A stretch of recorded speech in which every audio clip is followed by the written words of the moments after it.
Hello dear students, welcome back in this video lecture. We have started the bioinorganic chemistry, and in that bioinorganic chemistry the different thermodynamic factors which are responsible for the working and functioning of these biomolecules that we are discussing here.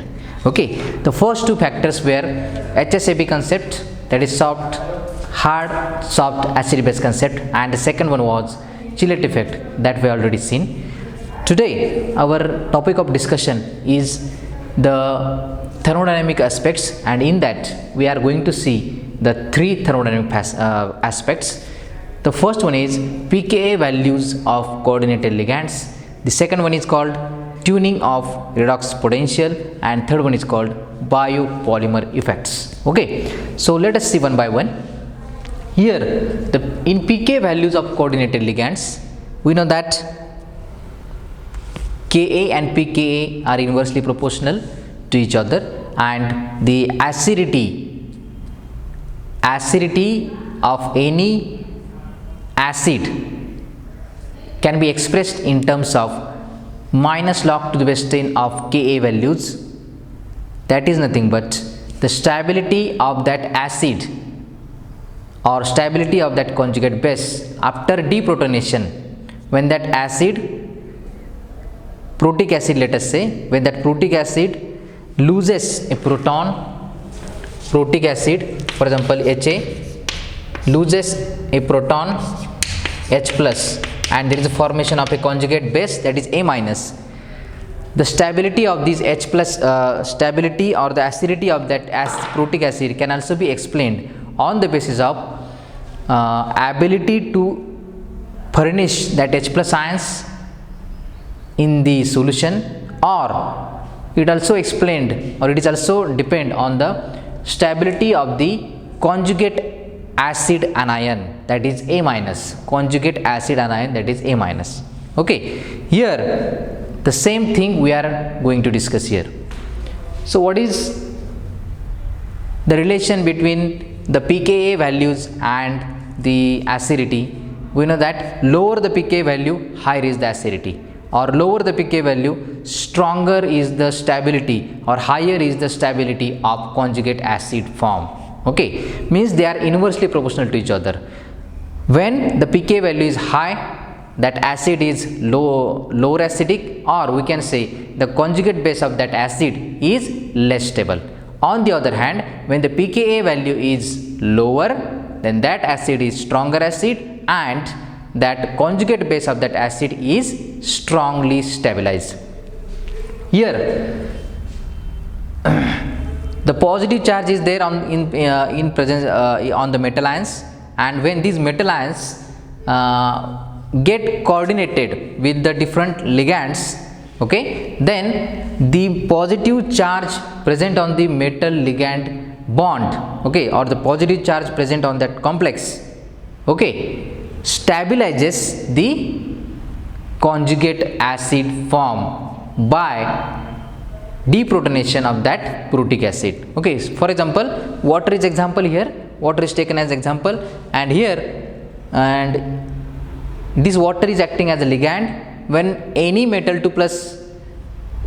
metal having plus 2 charge is get coordinated with water ligand, okay, so water ligand when it is deprotonated, so when deprotonated, so minus H plus, and it is giving hydroxyl ligand, it is giving hydroxyl ligand, so MOH bond will be formed, and this is nothing but metal hydroxyl ligand. Okay, here the hydroxo is mono negative ligand. Okay, so that's why when di-positive metal cation combines with this water molecule, by deprotonation of that water molecule, MOH metal cation will be formed. Okay, so this is complex cation will be formed, and due to this complex cation, the stability or the pK value of this case of this species can be determined. Okay, now in absence of any metal ion, means metal ion when there is no any metal ion is present, then we can say that this expression can be written H2O, it is giving H plus and OH minus ion. So the stability of this OH minus ion or the acidity of this H plus ion can be explained on the basis of pKa values. Okay, so when no metal ion is present in such case, the pKa value is 14. The pKa value is 14. We know that the ionic product of water is 14. So that's why pKa value of this reaction is 14.0. Now, when metal ion is present in this reaction, such that H2O plus M2 plus. M2 plus in this case means we can place here different metal cations. And when different metal cations such as calcium 2 plus, manganese 2 plus, copper 2 plus, zinc 2 plus are placed in this reaction, then the pKa values can be measured and these values are depicted in this table. Okay, so for calcium 2 plus the pKa value is 13.4, for manganese 2 plus 11.1, for copper 2 plus it is 10.7 and for zinc 2 plus it is 10.0. Means what does this table indicating? So when we move from calcium 2 plus to zinc 2 plus, okay, so the stability of that conjugate base form, that is OH minus, stability of that conjugate base form, okay, and the acidity of that hydroxyl ligand or water as a ligand is increasing, is decreasing. Okay, so as pKa value are decreasing, the stability is get increasing and metal ligand bond is get stronger and stronger. Okay, so this is the thermodynamic aspect of this water ligand in case in respect to pKa values of coordinated ligands. Okay, now the second important observation is that the metal 3 plus cations lowers the pKa better than the metal 2 plus charge. Okay, why it is so? Because higher the charge on the metal cation, okay, it lowers the pKa value better. Okay, this is the observation that can be observed in the case of these reactions. Okay, so what is the observation? When we replace these metal 2 plus cations by metal 3 plus ions, okay, then the stability of this metal ligand bond is get increased and the pKa value are getting more and more decrease. Okay, then the next effect is tuning of redox potential. So tuning of redox potential means this is related to in redox type of chemical reactions in metal ligand coordination chemistry. So when one metal cation is taking part in chemical reactions, these are redox reactions. So how these redox potentials can be tuned? Okay, here the change in ligand donor atom. So in case of ambidentate ligands, there are more number of donor sites are present in this type of ligands to coordinate with the metal cation. So in this case, when the ligand donor atom is changed and the stereochemistry of the metal center is changed, then it can produce difference in potentials at which transfer of electron takes place or transfer of electron occurs. Means what is the stereochemistry of the central metal ion, whether it is tetrahedral, square planar, trigonal bipyramidal or trigonal planar, etc. This stereochemistry as well as the which donor atom in the ligand is acting as a donor sites or which is acting as a Lewis base, okay, as a coordinating site. These are also influencing the potential at which the electron transfer reaction has been takes place. Okay. For example, here the best example can be explained with the help of copper 1 plus and copper 2 plus system. Here, when copper 1 plus is the system, then the copper 1 plus has D10 configuration. The d orbital is completely filled, and hence it prefers in tetrahedral or trigonal geometry. It prefers in tetrahedral or trigonal geometry. Whereas if copper 2 plus ion is the center metal ion, then it has D9 configuration, okay, and it prefers square planar geometry. Okay, so here if we are having the same metal but oxidation state, if it is changed, then the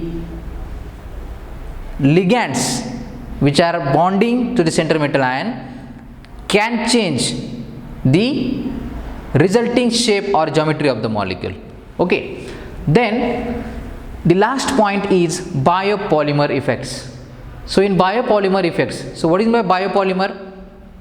These are biological polymers. And what are biological polymers? Our proteins, enzymes, nucleic acids such as DNA, RNA, they are all known as biopolymers because they are made of the monomeric units. For example, the proteins are made by the amino acids which are acting as a monomers in polymeric protein chain. Okay, then enzymes are nothing but these are specific proteins. Okay, so enzymes and proteins, they are made up of amino acids. Then DNA, RNA, they are long chain of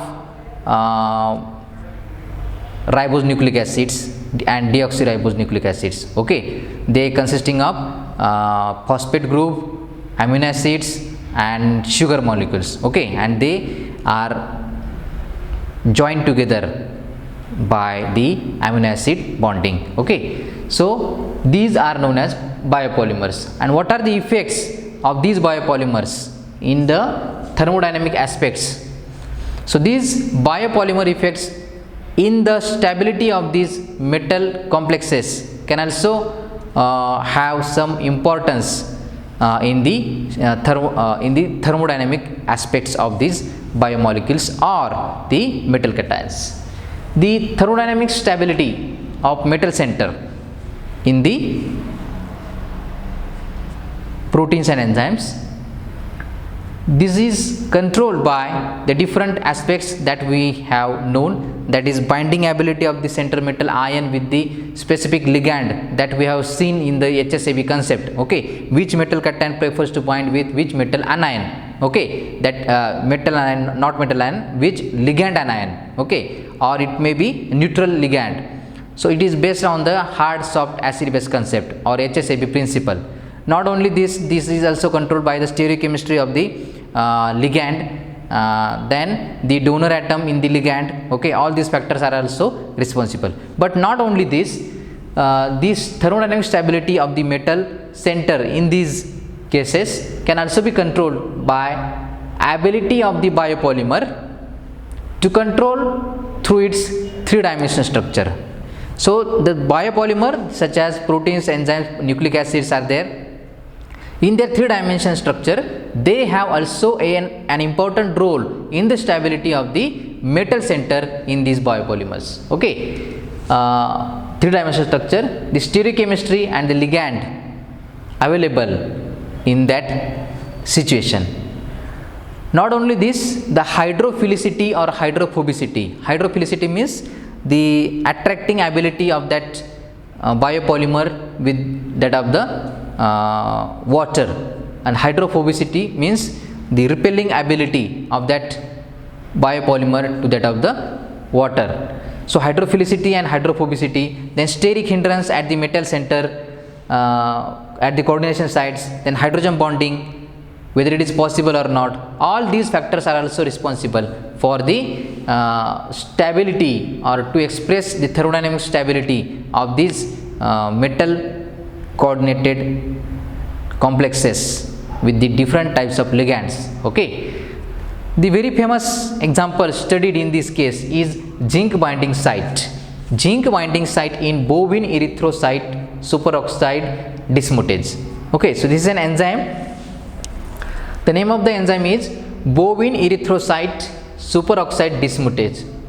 Okay, and the enzyme has the molecular formula or the abbreviation such as Cu2 dicopper dizinc SOD. Okay, so SOD is nothing but superoxide dismutase. Okay, so how it is studied? It is studied if we have taken the dicopper SOD. Okay, means in that case, if we have taken no any zinc metal ions is present in this enzyme, and when such enzyme which is consisting of only and only copper metal centers, when it is treated with excess of Zn2 plus ions, okay, then two copper 2 plus ions are get displaced by the two zinc 2 plus ions in this enzyme, and the resulting enzyme is called bovine erythrocyte superoxide dismutase, and the formula is Cu2Zn2 SOD. Now the presence of Zn2 plus 2 zinc 2 plus ions in this enzyme is not as per the Irving-Williams series. Okay, that we have studied in the Chillet effect yesterday or in the previous lecture. Okay, so it violates the Irving-Williams series or the stability concept. Okay, but the presence of zinc 2 plus in this complex, in this enzyme, is necessary. So it indicates that though we are starting with free Zn or zinc free enzyme, and when we treat that zinc free enzyme with more and excess of Zn2 plus ions, then two copper 2 plus ions are get displaced by the two Zn2 plus ions. So it clearly indicates that Zn, that is zinc, is necessary or it is functionally important. It is must be there. It is functionally important at this site. Okay, so this is somewhat unexpected that zinc is get bonded in this enzyme. Okay, but some reactions like this, they are indicating, they are clearly striking that the presence of zinc metal ion is necessary or it is functionally important in this coordinating site. Okay, so this is all about the thermodynamic aspects regarding bioinorganic chemistry. Okay, so there are 5 thermodynamic aspects, namely HSAB concept, that is hard soft acid base concept, then Chillet effect, then third one is pK values of coordinated ligands, fourth one is tuning of redox potentials, and fifth one is biopolymer effects. Okay, so in this way we have completed the thermodynamic aspects. Okay, thanks for watching this video. Have a nice day.